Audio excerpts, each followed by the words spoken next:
Okay, retro படத்தை பற்றி ஒரு ரெட்ரோஸ்பெக்டிவ் பார்த்துடலாமா?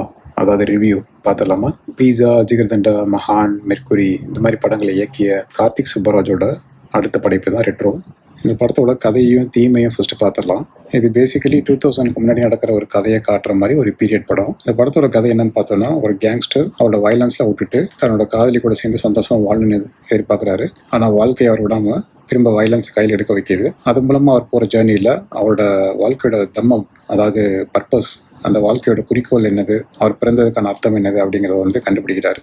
இதுதான் கதை. இந்த கேங்ஸ்டர் எல்லாத்தையும் ஃபேமிலிக்காக விட்றேன்னு சொல்கிறது இதெல்லாம் இங்கே கேட்ட மாதிரி இருக்குல்ல? ஆமாம், எல்லா படத்துலையும் தான் பார்க்குறோம். லியோ ஆகட்டும், ஜிபியோ ஆகட்டும், என் ஜெயிலர் கூட ஆகட்டும், ஒய் பிளட் சேம் பிளட். இந்த படத்தோட tag line love, laughter and war அப்படின்னு போட்டிருக்கு. ஆனால் அந்த படம் அதையும் தாண்டி ஸ்பிரிச்சுவல் பர்பஸ், இன்னர் கான்ஃப்ளிக்ட், அப்புறம் அடிமைத்தனம், அப்புறம் அந்த அடிமைத்தனத்துக்கான காரணமான அரசியல், இதை பற்றியெல்லாம் கூட பேசுது. இந்த மாதிரி படத்தில் நிறைய லேயரிங் வச்சுருக்காரு கார்த்திக் சுப்பராஜ். இது தவிர லாஃபிங் புத்தா, மெடிடேஷன் பண்ணுற புத்தா, அந்த மாதிரி சிலையெல்லாம் கூட காட்டி அங்கங்கே சிம்பாலிக்கலாக புத்திஸ்ட் ஃபிலாசபிக்கு கூட அங்கங்கே ஒரு லேயரிங் வைக்கிறாரு. ஓகே, இந்த படத்தோட டைரக்ஷன் அண்ட் ஸ்க்ரீன் பிளே பற்றி பார்த்துடலாம். கார்த்திக் சுப்பராஜ் அவரோட டிப்பிக்கலான ஸ்டைலில் டைரக்ஷன் பண்ணியிருக்காரு. அவரோட சிக்னேச்சர் ஸ்டைலான போல்டான ரெட் கலர் சாப்டர் டைட்டில்ஸ், அப்புறம் லாங்கான சிங்கிள் டேக் ஷார்ட்ஸ், அதுக்கப்புறம் டார்க் காமெடி, இதெல்லாமே வந்துட்டு ஒரு குவான்டன் டெரட்டினோட ஃபேன் அப்படிங்கிறத ஞாபகப்படுத்திக்கிட்டே இருக்கு.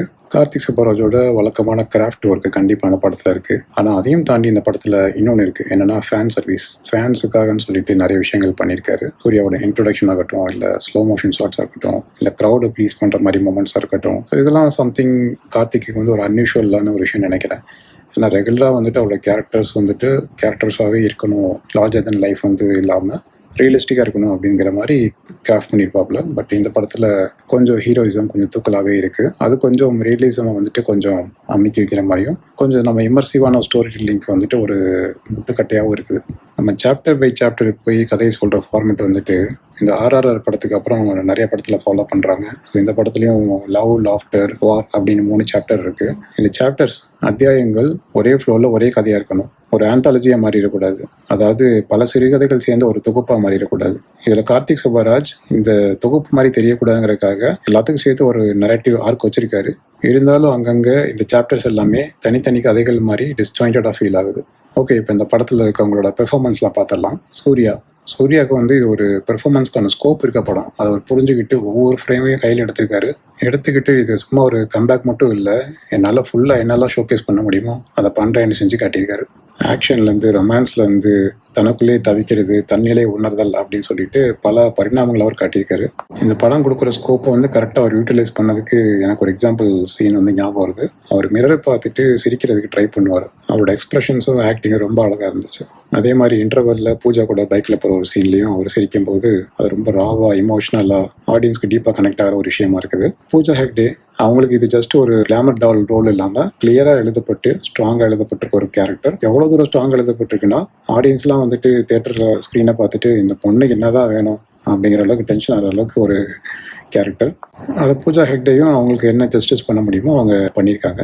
ப்ளஸ் சூர்யா கூட சேர்ந்து கெமிஸ்ட்ரி ஆகட்டும், எமோஷனல் சீன்ஸ் ஆகட்டும், சூர்யாவோட நடிப்புக்கு ஈடு கொடுக்குறதுக்கு அவங்க நல்லாவே ட்ரை பண்ணியிருக்காங்க. அவங்களோட கெமிஸ்ட்ரி ரொம்ப நேச்சுரலாக ஒர்க் அவுட் ஆயிருக்கு. அடுத்து ஜெயராம் பற்றி பேசி ஆகணும். அவர் என்ன மாதிரி மனுஷன், அவர் எந்த மாதிரி ரோல், சப்போர்ட்டிங் ரோலில் போட்டாலும் ஒரு கிளாஸில் ஊற்றின தண்ணி மாதிரி அந்த ஷேப்லேயே ஃபார்ம் ஆகிறார். அவர் படத்தில் one of the memorable supporting character அப்படின்னா அவர் தான்.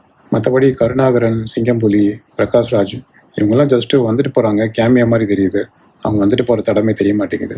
மற்ற வில்லன்கள், அதாவது ஜோஜி ஜார்ஜ், நௌசர், அப்புறம் இன்னொரு வில்லன், இவங்கெல்லாம் வந்துட்டு நல்லா எழுதப்பட்டிருந்தாலும், கொஞ்சம் ஸ்டைலிஷ்டாக வந்துட்டு டிசைன் பண்ணப்பட்டிருந்தாலும் அவங்ககிட்ட ஒரு டெப்த் வந்து லேக் ஆகுது. இந்த மெயின் வில்லன்ஸோட பெர்ஸ்பெக்டிவ், பேக் ஸ்டோரி, மோட்டிவேஷன் இதெல்லாம் கூட இன்னும் கொஞ்சம் எக்ஸ்ப்ளோர் பண்ணியிருக்கலாம். இந்த படத்தில் ஹீரோயிசம் ஹைப்பு கொஞ்சம் ஜாஸ்தியாக இருக்கிறதால இந்த வில்லன்ஸ்லாம் வந்துட்டு ரொம்ப ஸ்ட்ராங்காக தெரிய மாட்டேங்கிறாங்க. இந்த 3 பேர் 5 பேர் எத்தனை பேர் வந்தாலும் சூர்யாவுக்கு எந்த ஒரு ஆபத்தும் இல்லைங்கிற மாதிரி தான் நமக்கு ஃபீல் ஆகுது.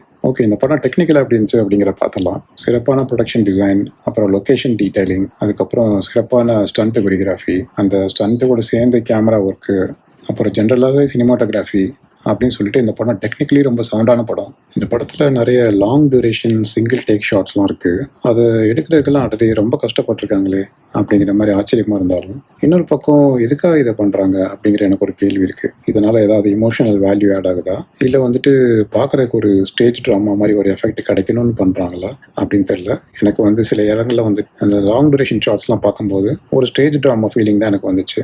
ஒரு சில இடங்களில் இந்த லாங் டியூரேஷன் சிங்கிள் ஷாட்ஸை விட க்ளோஸ்அப்ஸோ இல்லை மாண்டேஜ் ஷாட்ஸோ கூட ஒரு பெட்டரான ஒரு இமோஷனல் இம்பேக்டை கிரியேட் பண்ணியிருக்கோம் அப்படிங்கிறது எனக்கு தோணுது. இதெல்லாம் எனக்கு தோணுனாலும் கன்னிமா சாங் 15 மினிட்ஸ்க்கு தொடர்ந்து சிங்கிள் ஷாட்டில் எடுத்திருக்காங்க. அந்த சாங் மட்டும் இல்லாமல் அதில் நிறைய விஷயங்கள் வருது. அதை தொடர்ந்து கொரியோகிராஃப் பண்ண விதமும், ஓவராலாக அந்த கேமரா ஆக்ஷன் எல்லாத்தையும் ஆர்கஸ்ட்ரேட் பண்ண விதமும் ரொம்பவே இம்ப்ரெசிவாக இருந்தது. Great work. ஓகே, அடுத்து இந்த படத்தில் வர மியூசிக் அண்ட் சவுண்ட்ஸ் பற்றி பார்த்துடலாம். சந்தோஷ் நாராயணன் அவரோட பிஜிஎம் அதை பற்றி பேசியாகணும். பயங்கரம். அவரோட பிஜிஎம்மே தனியாக அந்த படத்தில் உயிரோட சுற்றி வர ஒரு கேரக்டர் மாதிரி இருக்குது. அப்பப்போ நினச்சி பார்ப்பேன், இந்த சீனுக்கெல்லாம் பிஜிஎம் இல்லாட்டி எப்படி இருக்கும் அப்படின்னு சொல்லிட்டு. சான்ஸே இல்லை. சாங்ஸ் எல்லாமே கிரேட். அஃப்கோர்ஸ் கனிமா சாங் இருக்குது. அப்புறம் எனக்கு ரொம்ப பிடிச்சது த ஒன் அப்படிங்கிற சாங்கு. இந்த ஒன் அப்படிங்கிற சாங்கை கேட்கும்போது எனக்கு இன்ட்ரெஸ்டெல்லாம் இல்லை மேன் ஆஃப் த ஸ்டீல் அதோட தீம்லாம் கேட்குற மாதிரி ஒரு ஃபீலிங். ஆனால் சனா இன்னும் அவரோட வாய்ஸே ஒரு இன்ஸ்ட்ருமெண்ட்டாக யூஸ் பண்ணுறது நிப்பாட்ட மாட்டேங்கிறாரு. அப்பப்போ எனக்கு அவர் வாய்ஸ்லாம் பிஜிஎம் அங்கங்கே சைடில் கேட்கும். அவர் தான் உட்காந்து பக்கத்தில் ஆன்னு பாடிட்டு இருக்காரா எனக்கு தோணும். சம்டைம்ஸ் அவரோட ஓன் ஓக்கிலே அடிக்கடி சீனுக்கு பிஜிஎம் யூஸ் பண்ணும்போது அந்த சீனில் இருக்க இம்மர்சிவ்னஸ் கொஞ்சம் டிஸ்ட்ராக்ட் பண்ணுதோ அப்படின்னு தோணுது. மற்றபடி இப்போ வர எல்லா படத்துலையும் ரெட்ரோ சாங்ஸ் யூஸ் பண்ணுறாங்க. ஸோ ரெட்ரோன்னு பேர் வச்சுட்டு ரெட்ரோ சாங்ஸ் எல்லாமே அப்படி நிறைய யூஸ் பண்ணியிருக்காங்க. ஆனால் கரெக்டாக அளவாக எங்கே வேணுமோ யூஸ் பண்ணியிருக்காங்க. இதுக்கும் இளையராஜா கேஸ் படாமல் இருப்பார்னு நம்புவோமாக. ஓகே, இந்த படத்தோட சில ட்ராபேக் நெகட்டிவ் பாயிண்ட்ஸ் எல்லாம் பார்த்துடலாம். இந்த படம் கிட்டத்தட்ட பேட்டை மாதிரி. பேட்டை படம் பார்க்கும்போது நமக்கு ஃபர்ஸ்ட் ஹாஃப் பார்க்கும்போது எனக்கு கொடுத்த காசுக்கு போகுண்டா, ஃபுல்ஃபில் ஆயிடுச்சு அப்படிங்கிற மாதிரி இருக்கும். அதே மாதிரி இதுலேயும் ஃபர்ஸ்ட் ஹாஃப் ரொம்ப ஃப்ரெஷ்ஷாக ரெஃப்ரெஷிங்காக இருந்தது, என்கேஜிங்காக இருந்தது. ஃபர்ஸ்ட் ஹாஃப் முடிஞ்சு இன்டர்வல் தெரியல. ஆனால் செகண்ட் ஹாஃப் ஸ்டார்ட் ஆகி கதை எது நோக்கி போகுது அப்படிங்கிற ஒரு குழப்பம், அப்புறம் கேரக்டர்ஸோட மோட்டிவேஷன் என்னங்கிற குழப்பம், அப்புறம் இந்த சாப்டர்ஸ்லாம் கனெக்ட் பண்ணணும் அப்படின்னு சொல்லிட்டு கார்த்திக் சுப்பராஜ் அவருக்கு கன்வீனியண்ட்டாக வசதியாக புனையப்பட்ட சில விஷயங்கள்.